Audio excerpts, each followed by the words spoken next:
오늘 제목이요, 기본값이라고 하는 설교 제목을 했는데 이유가 있습니다. 어떤 책에서 제가 가지고 왔는데요, 어떤 책이냐면 일을 잘하고 싶은 너에게 라고 하는 책이 있습니다. 30년 동안 카피라이터로 일했던 사람이 이렇게 글을 썼는데 이런 내용이 가운데 있습니다. 따라 기억하렴. 직장 생활을 막 시작했나 봐요. 너는 실패할 것이다. 너는 좌절할 것이다.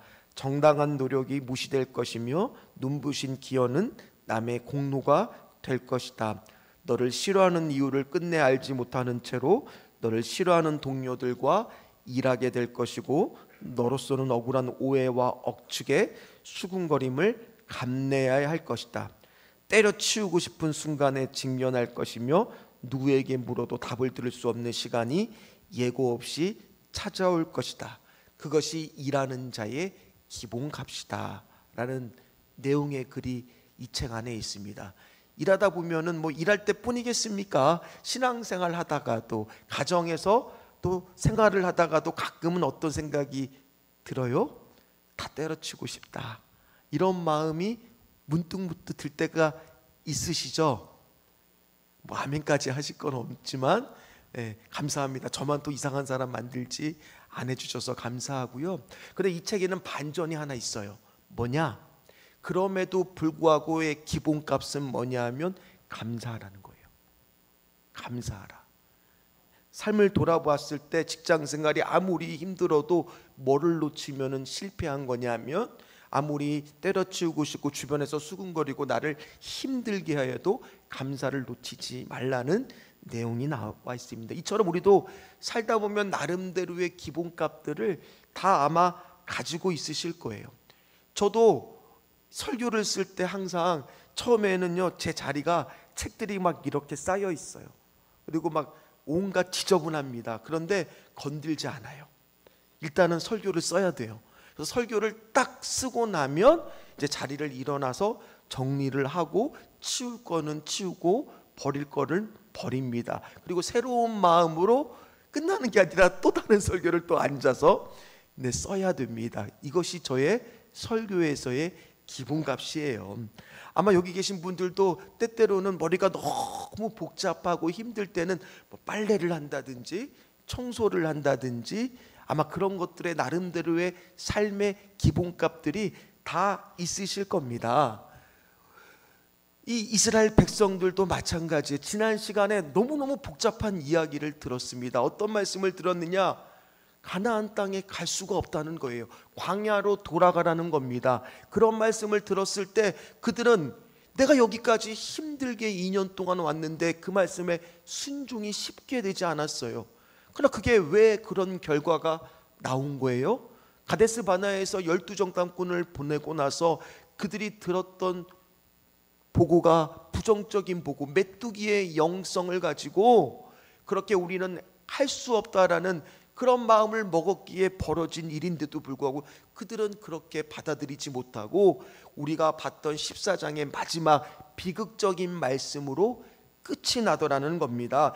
민수기 14장 45절 말씀 한번 읽어보도록 하겠습니다.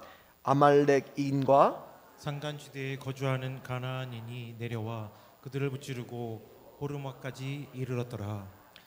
아멘. 결국 그들이요, 고집 피우다가 괴와 모세는 올라가지 않았어요. 그들 마음대로 올라갔다가 얼마나 죽었는지 성경에는, 특별히 제가 지난주에 번에 설교할 때 기록하지 않았다 그랬어요. 어차피 그들의 인생은 다 40년 동안 보는 게 다 뭐라고요? 죽음이라고. 옆에 봐도 다 1세들이 죽어가는 모습을 보게 될 거라고. 그리고 전쟁에 패하고 돌아왔습니다. 그들의 광야로 돌아가는 발걸음은 힘이 있었을까요? 아마 굉장히 낙심했을 겁니다. 힘이 없이 터벅터벅 걸어갔을 거예요. 그들의 표정을 보면 어땠을까요? 너무너무 후회와 슬픔과 아쉬움 속에서 웃는 얼굴을 보기 힘들었을지도 몰라요. 그리고 어떤 사람은 그때 왜 우리가 정탐꾼의 얘기를 듣고 그대로 따랐을까, 가슴을 치면서 통곡했을지도 몰라요. 그런데 지난주 설교 제목이 기억나십니까? 이미 늦었잖아요.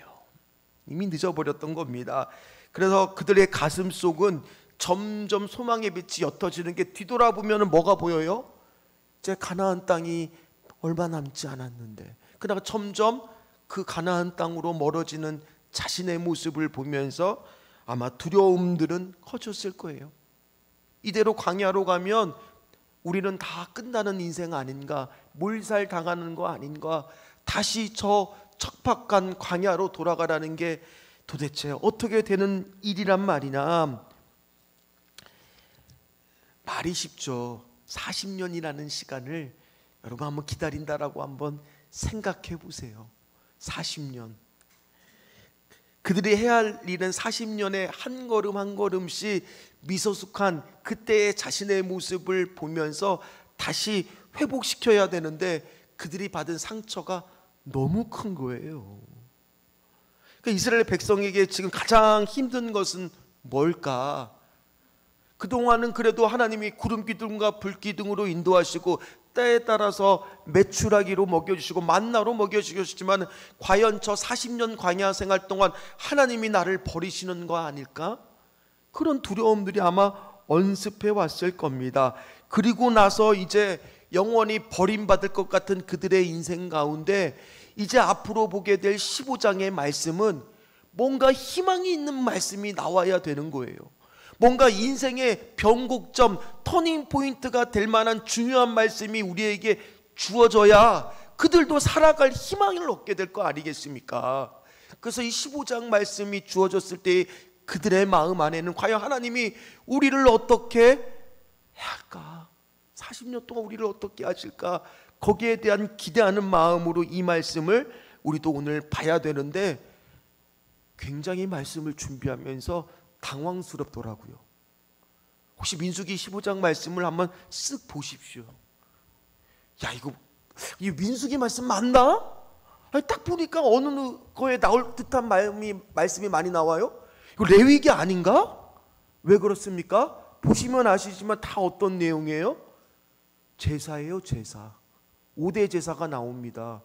1절부터 16절까지는 각종 제사, 17절부터 21절에 해서 거둘 양식의 첫 제사, 22에서 31절까지는 부지 중에 범죄한 자가 드리는 속죄 제사. 아니, 우리 사랑하는 성도 여러분, 성경 통독하신 분들은 알잖아요. 처음에 창세기 읽다가 출애굽기 재미있게 읽다가 딱 언제 고비가 와요? 레위기. 이거는 뭐 봐도 저도 공부해도 늘 그냥 머릿속에 이렇게 들으면 일로 다 나가버려요. 생각이 잘 안 날 정도로 왜 또 제사. 아니, 이미 말씀을 다 주셔놓고 왜 또 다시 제사에 대한 내용을 언급할까? 아니, 지금 그들에게 필요한 거는 지금 뭔가 희망찬 말씀이고 소망의 말씀인데 또다시 왜 제사의 말씀을 하실까? 이게 그들에게 뭐가 중요할까? 우리는 궁금해야죠. 오늘 우리 인생 가운데도 마찬가지예요. 하나님이 우리를 다시 신앙으로 기본값으로 돌아가게 하실 때가 있습니다. 특별히 오전 예배 때 우리 성도님들이 정말 감사하게도 어떤 말씀에 많이 은혜를 받았느냐? 십자가의 은혜는 다 받지만 십자가의 은혜를 뭐하라? 기억하는 사람이 십자가의 매일 곁으로 한 걸음씩 가는 사람입니다 라는 그 매일매일 우리가 해야 될 성령 충만을 놓고 믿음으로 구해야 되는 그 기도에 은혜를 받았어요. 그게 우리 성도님들의 뭐가 되는 거예요? 일종의 신앙의 기본값 중에 하나가 되는 겁니다. 오늘 차라리 그렇게 말씀하시면 더 좋았을 텐데 갑자기 뜬금없이 제사. 지금 그들이 가장 두려워하는 건 뭐라고요? 하나님이 나를 버리실까? 40년 생활 동안 이제 보는 건 죽음일 뿐이고 광야의 척박한 땅인데 이제 나는 끝난 인생인가? 그러나 오늘 하나님은요, 이미 20세 이상에 된 사람을 다 죽겠다고 했지만 여호수아와 갈렙은 살았고요. 특별히 레위 지파 기억나시죠? 이 사람들도 가나안 땅에 들어가게 될 거라고 말씀하면서 그들 안에서 제일 걱정, 그럼 우리 후손들은 어떻게 될까? 우리야 뭐 하나님 앞에 범죄했으니까 이제 이렇게 광야에서 죽게 되었지만 40년 후에 우리 후손들은 그래도 가나안 땅에 들어가야 될 게 아닌가? 우리 성도님들도 보통 제일 많이 걱정하는 게 내 걱정보다는 누구 걱정을 많이 해요? 자녀들 걱정을 많이 할 거 아닙니까? 그런데 이미 하나님은요 그 14장에서 약속을 하나 해주셨습니다. 민수기 14장 31절 말씀 같이 읽도록 하겠습니다.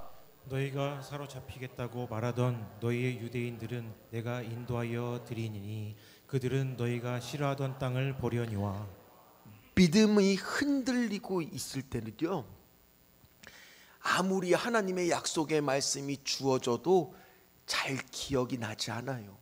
분명히 오늘 14장에서 오늘 뭐라고 말씀하고 계세요? 너희의 유아들은 너희의 자손들은 내가 책임져 줄 거다, 가나안 땅에 들어갈 거다 라고 선포했지만은요 어쩌면 오늘 이 말씀을 기억하고 있는 것은 여호수아와 갈렙, 모세 또는 레위 지파와 같이 그런 사람들, 늘 믿음의 굳건히 서 있는 사람들은 하나님의 말씀이 은혜가 잘 기억이 나지만 그들 안에 지금 두려움이라고 하는 문제에 언습했을 때 우리 성도님들도 그렇잖아요.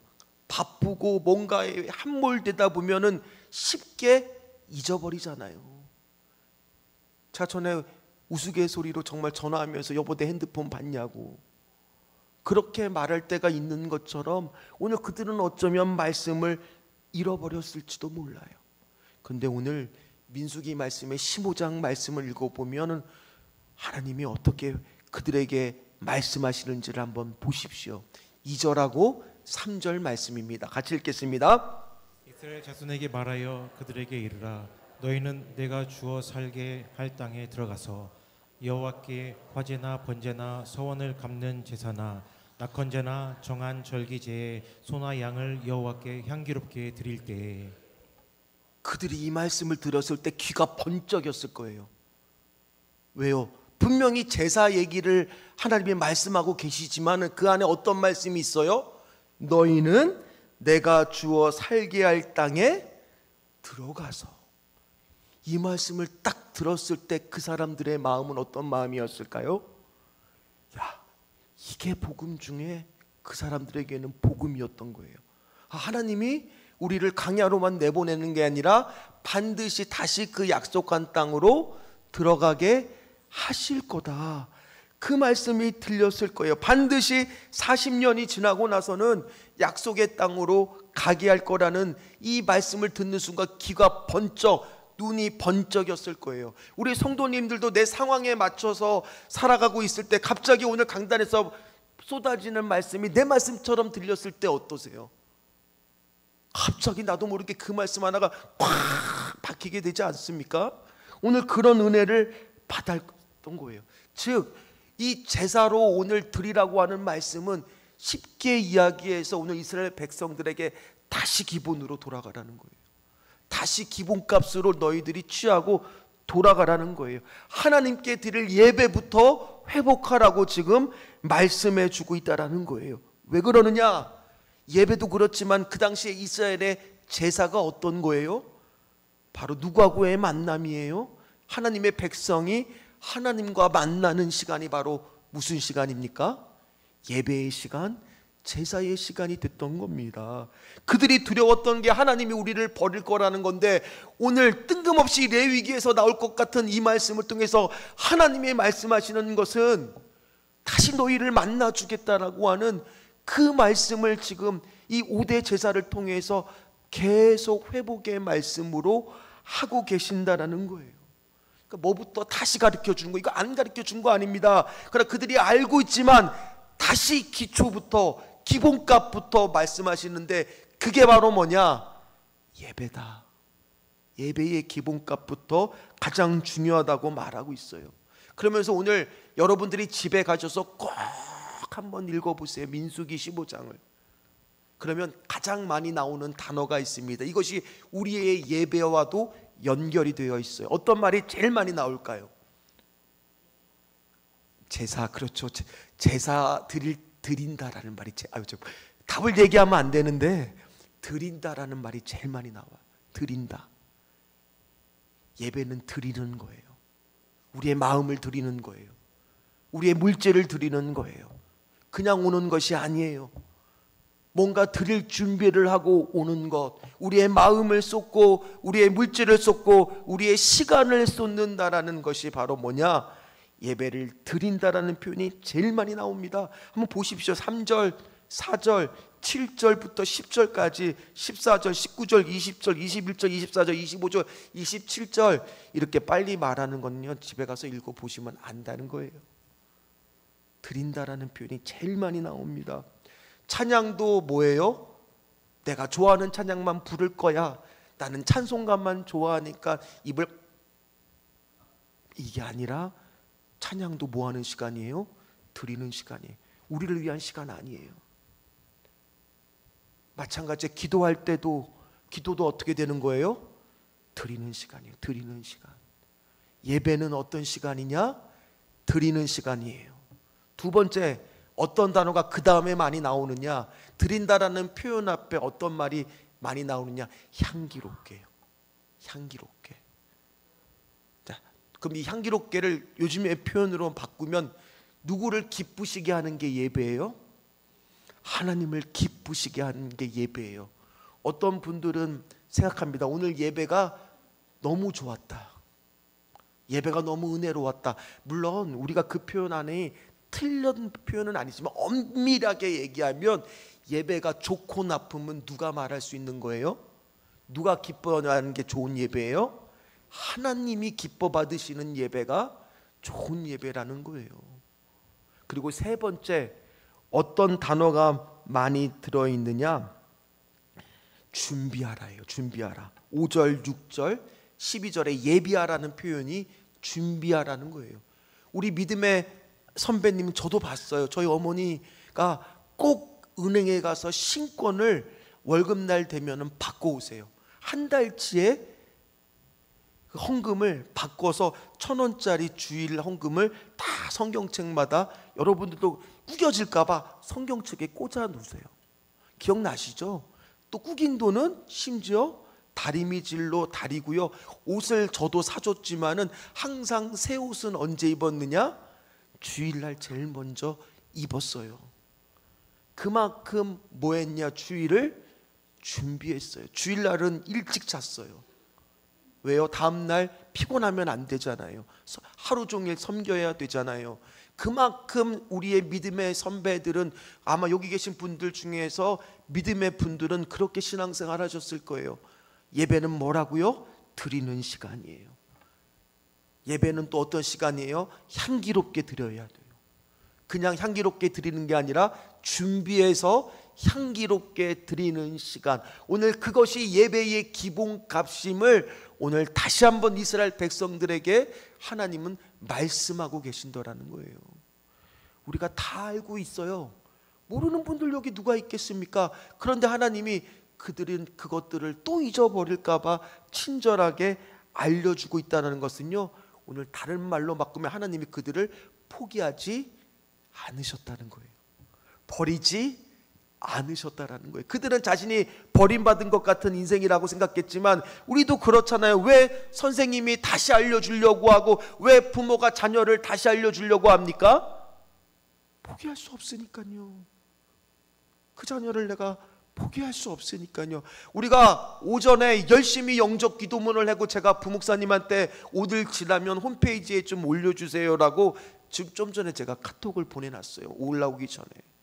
그러면 그거를 우리가 왜 다시 보고 자녀하고 영적 기도를 하거나 매일매일 성령의 충만함을 구해야 되는 거예요? 그 자녀를 사랑하니까. 그 남편을 포기할 수가 없으니까요. 오늘 마찬가지입니다. 하나님은 끊임없이 이 관계를 회복시키려고 오늘 제사를 통해서 기본값들을 알려주고 계시는데, 이어지는 17절에서 21절 말씀에서도 또 재차 위로의 말씀을 주십니다. 오늘 말씀에 보면 어떤 표현이 있느냐? 빨간 글씨만 보십시오. 너희가 나의 인도하는 땅에 들어가거든 그 땅에 양식을 먹을 때는, 그러니까 무슨 말이에요? 그 땅에 반드시 들어가서 농사를 짓게 살게 해야 된다는 그 말씀은 그들에게 있어서 너무 힘들었던, 정말 실패할 것만 같고 낙심했던 그들에게 새로운 힘을 주는 복음이었다라는 거예요. 얼마나 힘이 났는지 몰라요. 귀가 번쩍했는지 몰라요.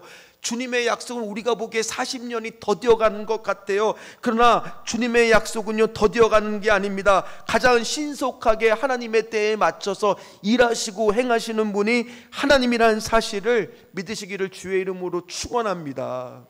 그 하나님의 뜻 안에는 하나님이 우리에게 비전을 보여주시고 길을 보여주시고 소망을 보여주셔요. 따라서 우리 그냥 한 걸음 한 걸음 그 기본값을 따라서 가기만 하면 돼요.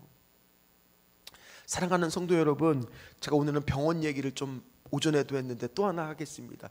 신생아 중환자실이라는 곳이 병원마다 있습니다. 혹시 신생아 중환자실이 뭐 하는 곳인 줄 아세요?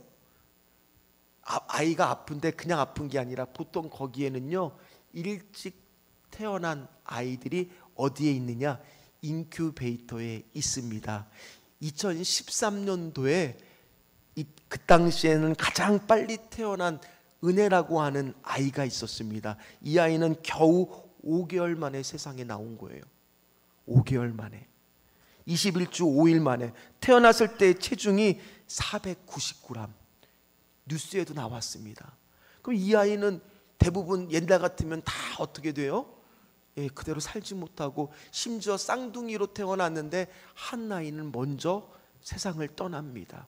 그 부모가 13년 만에 낳은 아이가 이 아이예요. 그러니 이 아이에 대한 간절한 소망이 있었을 것이고요. 그 병원에 있는 모든 의료진도 이 아이를 살리기 위해서 애를 쓰는데, 아무리 좋은 것을 먹이고 아무리 가서 애를 써도, 한번 사진 보여주세요. 애를 써도요, 문제는 뭐냐? 이 아이가 하루에 수치적으로 보면 1g씩 밖에 안 자라요. 1g씩 밖에 안 자라요. 하루에 자라는 양이 몇 g이라고요? 아무리 우유를 먹이고 좋은 것들을 하고 혈관 찾으려고도 막 순간순간 응급처치가 일어나고 막 여러 가지 것들을 통해서 겨우겨우 하지만 그 아이가 자라는 것은 하루에 1g. 그러나 그 아이가 결국에는 150일이 지나서 저렇게 뉴스에 나올 정도로 3.45kg이 됐다는 거예요. 무슨 말을 하고 싶으냐? 하루에 1g 자라는 거 솔직히 별로 차이가 없어 보여요. 그렇잖아요. 무게 재봤자 1g은 우리가 느끼지도 못해요. 그런데 매일매일 그렇게 한 걸음씩 우리가 십자가 앞에 다가간다라고 생각해 보십시오. 기본값을 가지고 내가 오늘 예배를 드릴 때도 그냥 나오는 것이 아니라 준비하고 향기롭게 하나님 앞에 드리는 예배가 매일 지속된다라고 해보십시오. 말씀을, 요한복음 말씀을 쓰는데 15장 21장을 다 쓰려고 보니까 우리 아들이 하는 말이, 아빠 왜 이렇게 요한복음은 길어?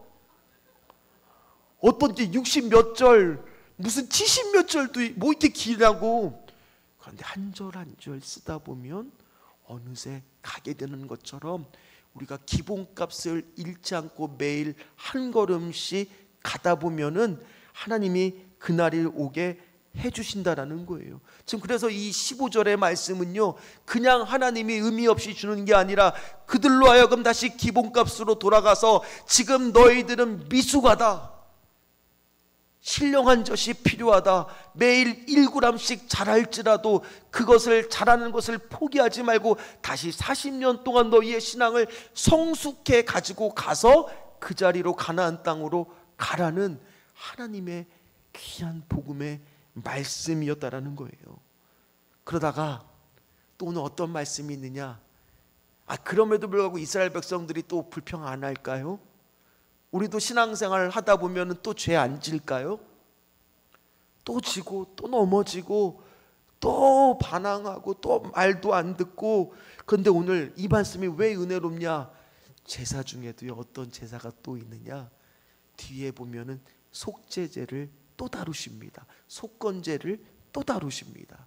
그게 바로 뭐냐 하면 계속 니들이 범죄를 했을 때, 오늘 하나님 말씀을 부지중에 범죄했을 때 22절부터 31절까지의 말씀 가운데 24절에서 26절은 회중의 범죄, 27절에서 29절 개인의 범죄를 나누면서 죄짓고 살 수밖에 없는 너희들이 다시 뭐하면, 속죄를 하면, 우리로 따지면은 화목제물 되시는 예수 그리스도의 십자가 앞으로 다시 나오기만 하면 뭐가 된다는 거예요?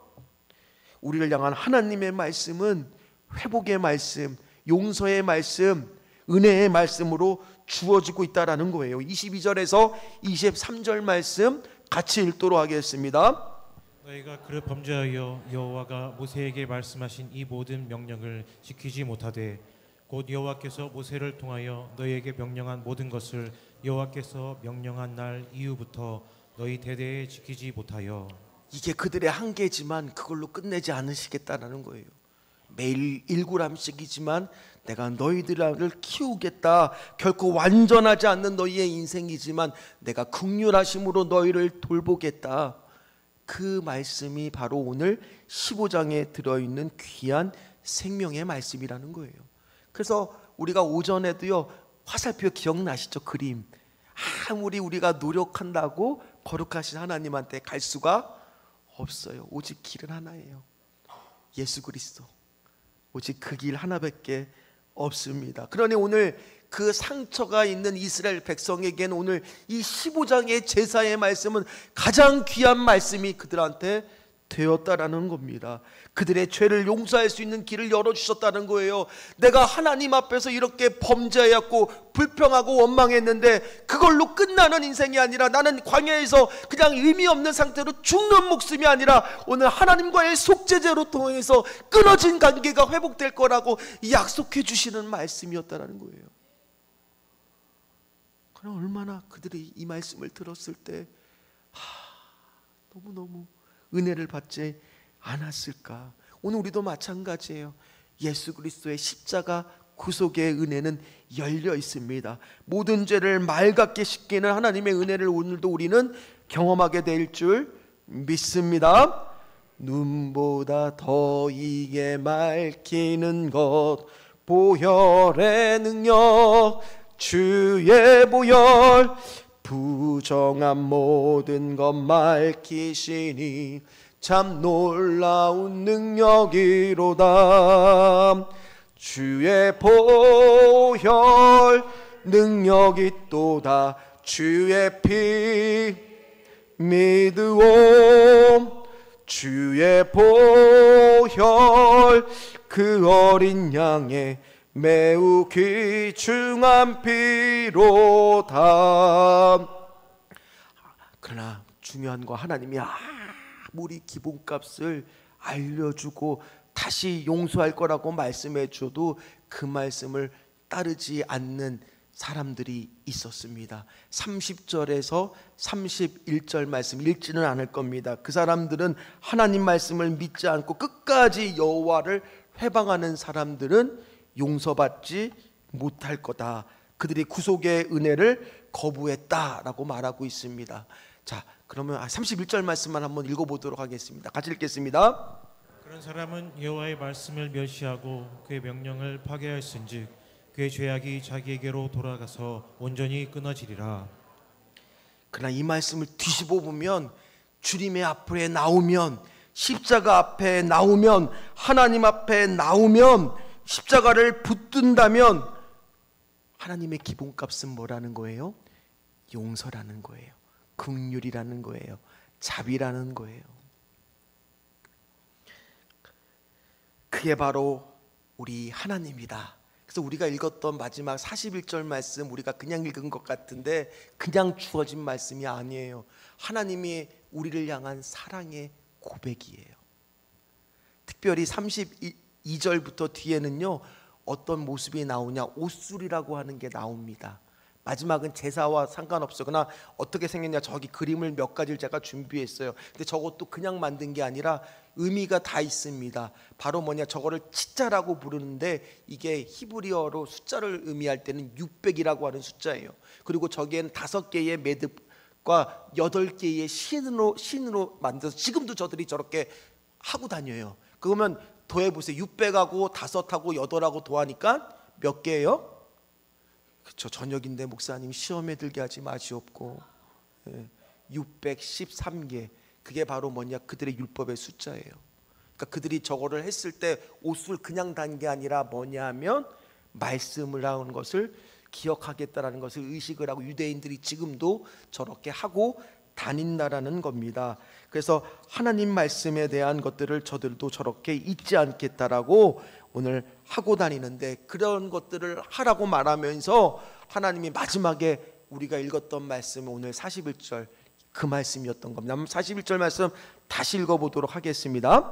나는 여호와 너의 하나님이라. 나는 너희의 하나님이 되려고 너희를 애굽 땅에서 인도해 내었느니라. 나는 여호와 너희의 하나님이라. 우리를 향한 하나님의 사랑 고백이에요. 나는 너의 하나님이야. 다시 하나님만 붙드는 기본값으로 돌아가시기를 간절히 소망합니다. 말씀을 마무리하겠습니다. 기본값이라고 하니까 저 혼자 설교를 준비하면서 갑자기 제가 예전에 책에서 보던 하나의 공식이 기억이 났어요. 한번 찾아보니까 이미지가 있더라고요. 한번 이미지를 좀 보여주세요. 자, 이게 무슨 얘기냐 도대체. 수학 공식 같죠? 굿이라고 하는 것은 좋다라는 뜻이잖아요. 그런데 거기서 빼기, 하나님을 빼면 원래 nothing, 영, 아무것도 아니다. 아무리 내가 세상적으로 좋은 것을 많이 가져도 뭐가 없으면 하나님이 없는 인생은 빵점짜리 인생이다. 아무것도 아닌 인생이다. 반대로 아무것도 아닌 인생 같지만은 누가 함께 하시면 그게 가장 굿, 좋은 거라고요. 이게 우리의 신앙의 기본값이에요. 오늘 아마 여기 계신 분들 중에서 내 인생이 빵점 같은 인생 가지시게 생각하시는 분들이 있지만, 보세요. 나는 너의 하나님이라. 하나님이 함께 하시면 그보다 좋은 인생은 없는 줄 믿습니다. 오늘 만약 내가 무너져 있다라면 오늘 기본값으로 돌아가십시오. 다시 예배의 자리로, 기도의 자리로 돌아가십시오. 그랬을 때 하나님이 어떻게 우리에게 사랑으로 고백하고 들려준다고요? 41절 말씀, 나는 너의 하나님이라. 우리 같이 찬양하면서 기도의 자리로